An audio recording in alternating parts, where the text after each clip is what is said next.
Are you feeling burnt out as a female or female entrepreneur? Do you feel like you have no time? Well, if so, you want to stay tuned to this next episode of La Dolce Vita, the formula for fabulous living, where my guest will break down the formula on how to give you more energy and have more time. So stay tuned.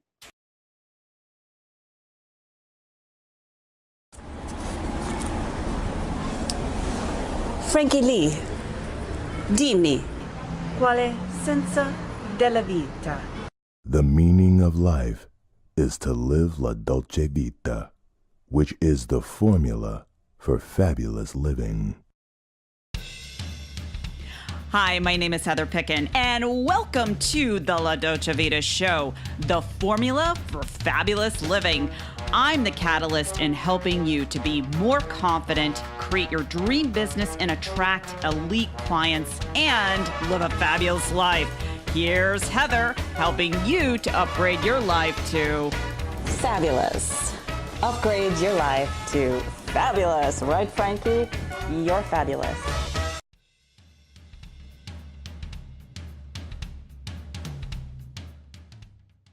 Well, hello, everyone, and welcome to another episode of La Dolce Vita, the formula for fabulous living. And yes, there is a formula for really, creating and achieving your ambitious goals. And I break down that formula all the time on this podcast. And today I have an amazing guest. Let me tell you a little bit about her. Her name is Grace Estripeaut. Hopefully I pronounced her name correctly. And I think her bio is really interesting. She calls herself a mental detox expert and a peace of mind specialist. Who doesn't need that? A self-proclaimed hyperactive Latina, granddaughter to Italians turned Zen Master. She's an unwavering advocate of positive energy and practical Zen in the midst of a chaotic world. And that is so true. We are living in a lot of chaos. In 2012, Grace's meditation expertise prompted her CEO to ask her to lead a group of investors in a mindfulness session. It was so well received that it sparked a career change for Grace and fueled her passion to help her driven go-getter women find their center. And I think that is absolutely amazing. When you're finding your passion, it just kind of evolves into this, really cool thing. She has a master's degree in organizational development and 15 years of meditation and in training. And Grace's magic lies in helping women leaders eliminate exhaustion, overwhelm, and the rush mentality.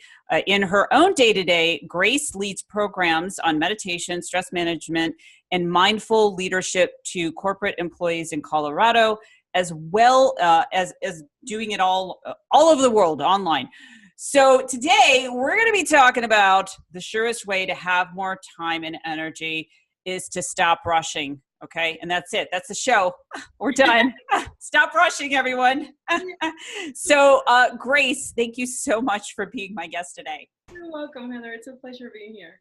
And I love this topic. The mindfulness topic is so important. Let's tie this into a business because, as female entrepreneurs, we are so busy, especially women that have kids. They get up, and I know this is what most female entrepreneurs do. They get up, they check their email, they get their kids, together or whatever, and then they start their day, and then they're feeling really stressed and all over the place. So how important is it to have a mindful morning routine? Oof. I mean, if you think about it, what you accomplish in a day has everything to do with your energy. Would you agree with that? Absolutely. I will tell you, if I'm checking my emails first thing in the morning and I am not being focused and having some kind of mindful routine, I just feel very scattered with my energy. Scattered is definitely, I would say, the number one thing. And also, to be honest, what happens is we begin the day already in reactive mode. So if you're already seeing an email before you really are completely awake and kind of have your center and have figured out what your day is even about, like what's really important to move forward today, whether it's family or personal or whatever, if we don't set the course of the day and we start with email or the news or something like that, the day sets the course for us. Yes. And that's it. Literally, like by 10 a.m., you're just like chasing this carrot that, by the way, never stops moving, because you can never really complete your to-do list fully. And you can probably never answer enough emails and really feel like, oh, blank slate, I've got everything done. So the challenge here is, if we don't interrupt that pattern and insert mindfulness, however that looks for someone that might be just like, okay, I just need to drink water and be quiet for a minute. Somebody, it's journaling. For other people, it's doing yoga. For other people, it's whatever. Mindfulness just really means being present where you are. It's so true. Because some people, they like meditating, other people do not. But the thing is to start your morning at least with focusing on just relaxing a little bit, creating your day, whatever that is, but having a morning routine. And I've interviewed some very successful people and also read, some highly successful multimillionaire and billionaires, and they all say the number one thing is having a morning routine. So it's so critical. And so what are some of the other, like if we're looking at some strategies that we can do? So we've got our morning routine. What do you recommend? What are some of the best practices? So it's actually super simple. The difficulty is actually doing it. This thing of mindfulness and this thing of being present, it's not that it's rocket science and we haven't heard about it. It's just that it's just not a habit yet. So most entrepreneurs that I know and most business owners and even people working in corporate essentially work through the day without pausing. Just slam one thing after the other. And by the way, we multitask, and also as women, we're super proud that we're really good at multitasking. But what happens is, one, we're not very efficient while we're multitasking. Essentially, you're just like splitting your energy between a ton of different things. So barely anything gets your full attention, which is not exactly the output we want. One. And two, it's way more depleting. So the number one thing I say for people who are starting, maybe they have some sort of morning routine and they're like, okay, next. So take breaks, like genuinely take 2 breaks a day where you're not on your phone. 10 minutes of scrolling through Facebook is not qualify as a break. Your mind needs recharge time. So, you can close your eyes and take a nap. You can go outside, would be ideal if you can, and if it works in where you live. Call someone and have a conversation of connection and not of logistics. Like, just really call someone and be like, how's it going? How's it going? Just need 10 minutes. Do you have 10 minutes? Beautiful. And talk about the kids and the weather and what are you doing this week? Your brain needs to switch off from basically what you're doing all day, which is solving problems, right? You're solving problems, moving something forward, solving problems, moving something forward. And it does need a recharge from that. If we do that consistently, we're not as depleted at the end of the day, and we're so not as emotional either. It's so true. I mean, I stick with my morning routine every single day. However, there have been times where I'm not taking breaks during the day. And I notice at the end of the day, I'm like, where did the day go? I still feel like I haven't been able to unwind. And so today I made it a point to go outside and, play with my dog and, just allow myself to relax. And I like what you said, like taking a break is not looking at Facebook because as they've demonstrated, Facebook is actually a dopamine fix and you can get quote unquote addicted to it if you don't understand how it works and how it sucks you in. And that can actually be worse, for your well-being. So, I mean, I like social media. I have a love-hate relationship. But being able to manage that.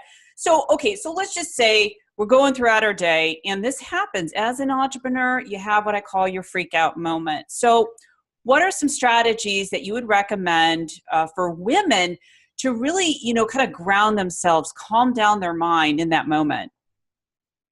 I love this question because I think that we underestimate how much our emotions are affecting us every single day. especially when we run the ship, right? Like a business is run by us. And so if the ship is in rocky waters, the ship is in rocky, there's no way around it. So things I recommend is I would always say stop, like literally instead of pushing through, pause and either call someone for support, just vent for 5 minutes, just set it up like, hey, listen, I'm going to get through this. And this is temporary and I'm aware of that. If you have that kind of person in your life, I just need to say it out loud. Like just clear the space. Otherwise, I would say, grab a YouTube video. There's millions of them and do a tapping script. You're familiar with tapping, right? Yes. So because tapping is proven, it moves the energy of the emotion, the frustration, I don't know what to do, this didn't work. It just clears that very, very, very quickly from your nervous system and your mind. So what you really want to do is whatever it takes to disrupt that, clear it and move on without carrying the weight of that, right? You don't want to be carrying this backpack every day of, well, that didn't work at 10 a.m. and now this didn't work at 12. And by 2 p.m. I'm carrying all this weight, what you want to do is how quickly can you release the weight of whatever happened that didn't go your way. So tapping is one. And then there's some breathing techniques that also you can do super simple. I have a bunch on my website that in 3 minutes, you literally clear the energy. You just like, how many times can you come back to a blank slate in the day? That's my goal personally.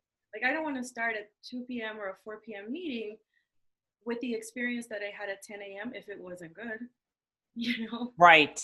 So, okay, great. I want to be fresh for whatever I'm facing at 4 p.m. And whether it's your kids or whether it's your spouse or a cousin or neighbor or something in business, I want to be as fresh as I was at 9 or 10 a.m. So that's where the breaks come in. Because if you take into habit, oh, okay, I just take a 3-minute break halfway through my morning and I take a 3-minute break before I get going into the afternoon, then you keep clearing the slate, if that makes any sense.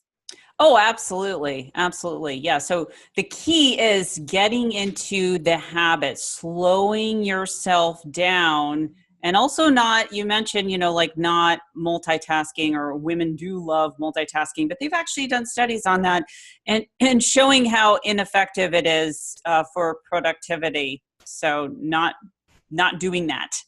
Stop doing that.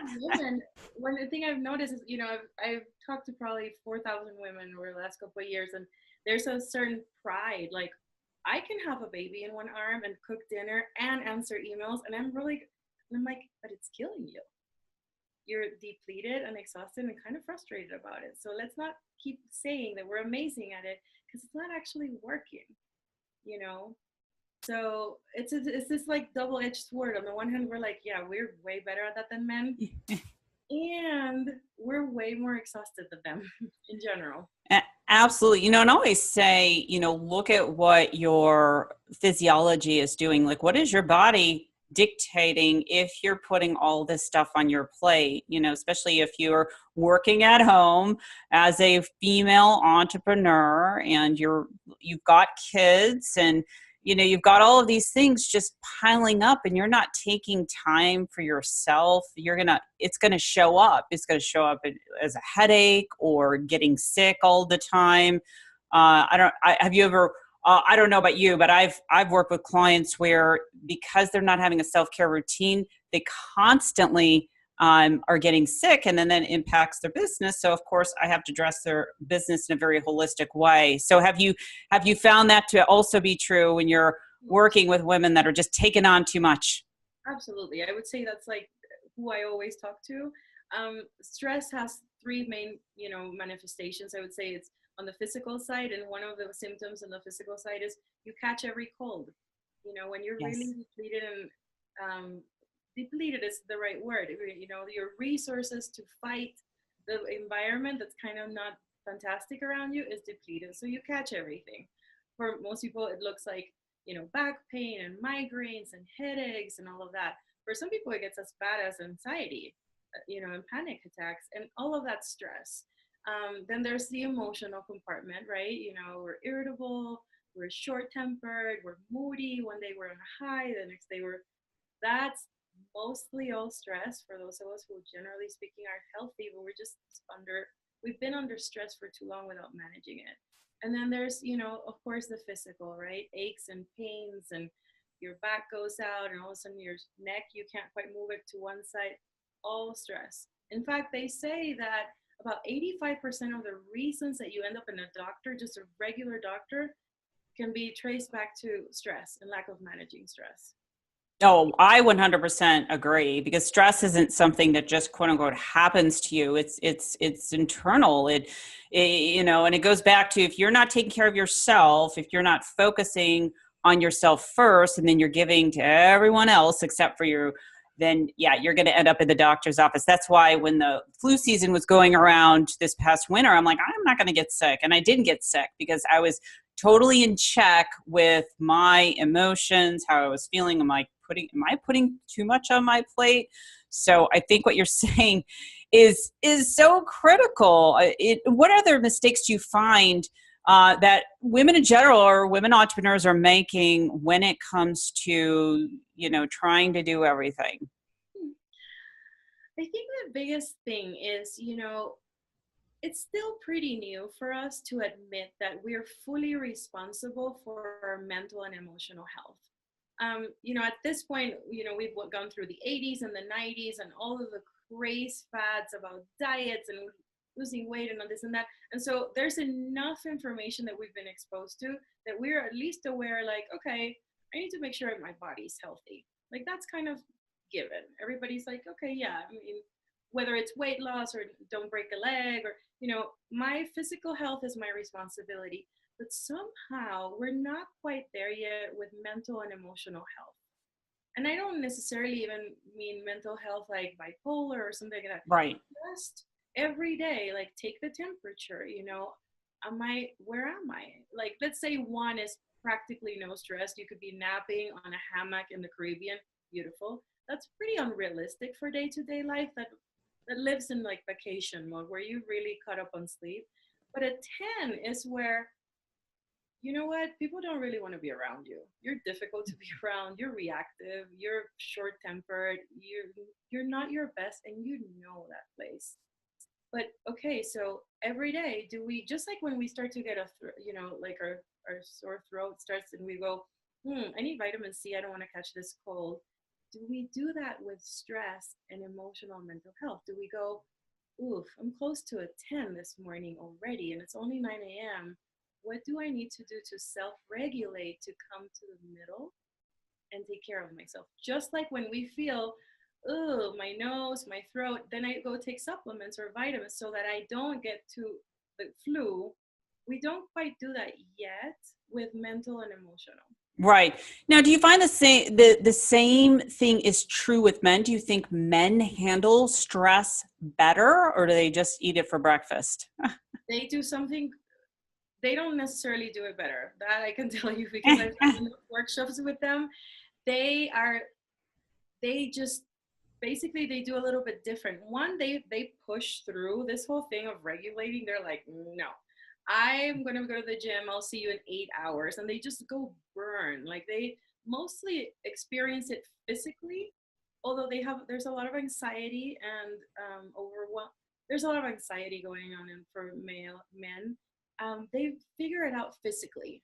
We have different needs. We have a lot more higher need of connection and kind of feeling understood and, listened to and all of that. So while we can burn it off at the gym like they do, it's still not quite enough. It doesn't satisfy that need for belonging and connection that we have that's so high on our scale.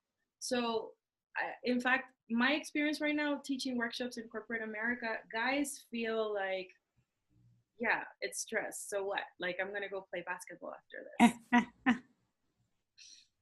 And we are like, oh my God, I don't know. It's like Exactly. It's interesting because I work primarily with women, but I do work with men. And there is a distinction in what you're talking about and how they deal with things, kind of compartmentalize things. I always see, if I'm around the house, if I ask my boyfriend to do something while he's doing something else, forget it. That's like a recipe for disaster. It's like single focus, One box at a time. And that's also, in a way, really good coping mechanism, because while they're at work, they're not focused on the fact that the kitchen isn't clean. They're just at work. And while they're in a meeting, I mean, they do that, get distracted, but they're not, we carry all of the, like, we have the entire perspective inside of us the whole time. We can't turn it off. And there isn't like better or worse, it's just different. And so, you know, in terms of what people are, I think that really we all need to come into way more is just taking the temperature every day. You know, where am I? Some days we need a lot more self-care, and some days we Yes. don't need so much. Yeah, I like what you're saying, like taking a temperature and also realizing that you are not going to be 100% every single day. Like I tell people, you know, thinking positive every single second of the day is futile. It's never going to happen. It's unrealistic. Negative feelings and emotions are actually natural, but you don't want to stay in that place. Like you don't want to stay in what I call your freak out moment. You do want to measure it, and then using some of the strategies that you've talked about, like, you know, focusing on your breathing or meditating or taking a break.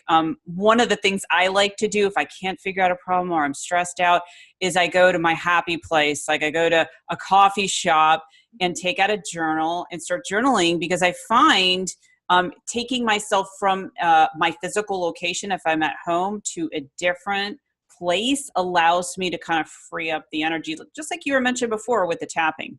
Yeah, changing environment is actually really powerful. Anytime I feel stuck, and not necessarily, I just can't quite see the other side of the situation or a problem, I try to change environments. It just like the difference in the environment, the difference in the perspective, and all of a sudden I'm like, I couldn't even see this angle before. Yeah. So, and I think this is the thing, like for women, we have to give ourselves permission to explore what works for us. You know, some people are like gung ho, this meditation is my thing, and I do, and or the five, you know, the miracle morning, or Right. some people are like yogis till death. I wouldn't necessarily prescribe one or top of the other at all. Just permission to figure out what works for you, and also to acknowledge that it shifts. My morning routine isn't the same every morning. Not at all. Some days I need a lot more, some days I need less, some days I journal, some days I can't stand journaling. You know, like we are cyclical beings. We really are in this cycle, and like allow yourself to explore, full permission to go, these are my tools that generally speaking always work for me, and then I can pick and choose Mm. intensity, the duration, and I can pick and choose the mix. So, I'm glad that you mentioned that, like having variety and not having to succumb to one way, like it's this way or the highway kind of thinking. I can definitely appreciate that, because there are some times where I'm like, I want to kind of change it up a little, because I'm feeling kind of, you know, and like you were saying, not sometimes you don't want to journal. So I think that's I think that's really helpful. Now, I'm just kind of curious, like the people that you've worked with, so you do work with corporations and that sort of thing. What has been the transformation working with a group of people to integrate this information, particularly women in the workplace? you know, what I notice is practically everyone, whether you're an employee in a company hearing this, or you work for yourself, or you're in multi-level marketing, or whatever version of work life applies to you, most people are in survival mode. And what I mean by survival mode is we're basically in this just rinse and repeat. There's barely like any pausing or any intentionality, even though we feel intentional about the work. The truth is it's humdrum, go as fast as you can every day, you know, fall asleep, hopefully sleep enough, wake up and do it all over again. And most people are feeling, men and women, like, I would love to have some time to figure out what you know, what to put in place for the next 5 years. I would love to figure out, how do I make time for these things that aren't about producing, that are really important to me, whether it is, you know, setting up this travel with my family or whatever the project is in life.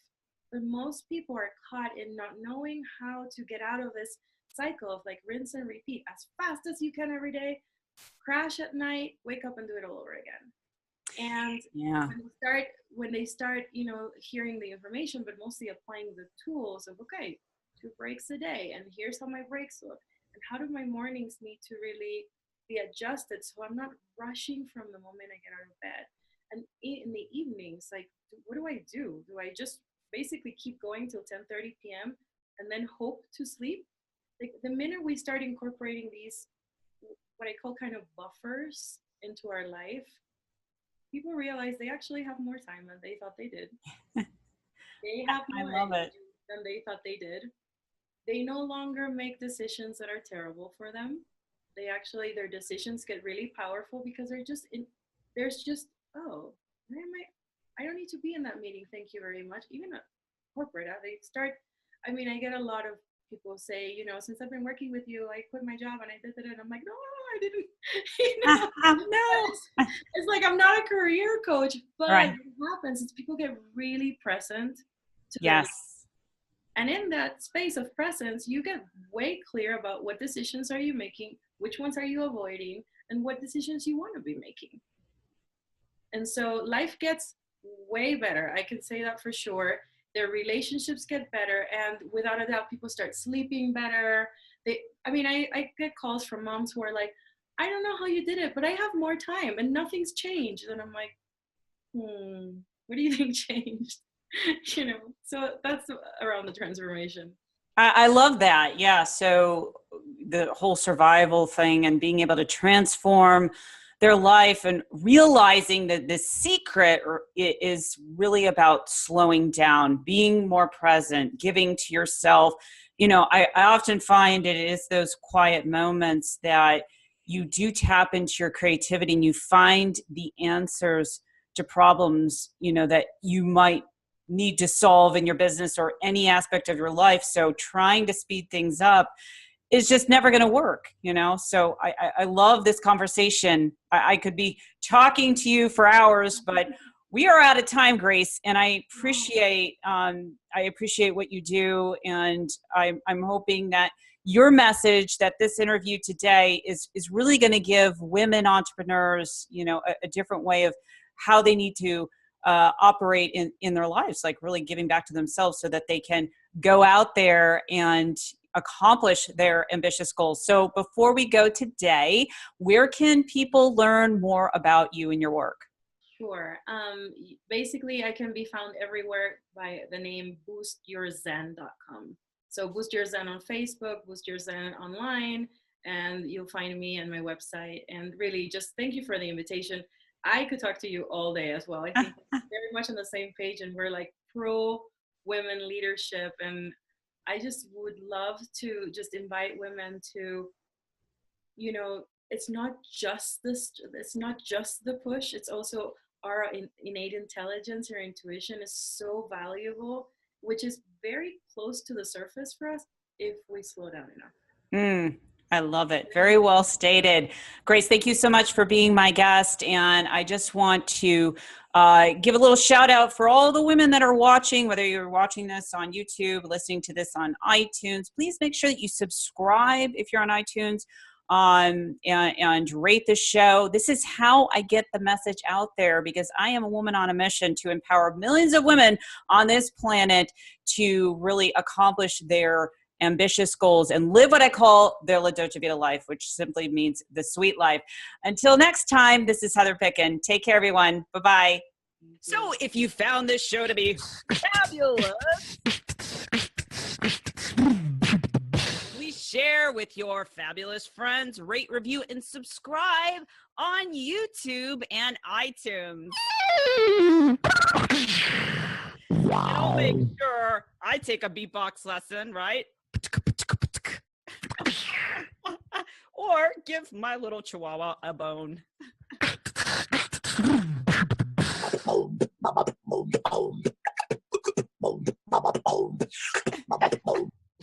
That's me. Fabulous.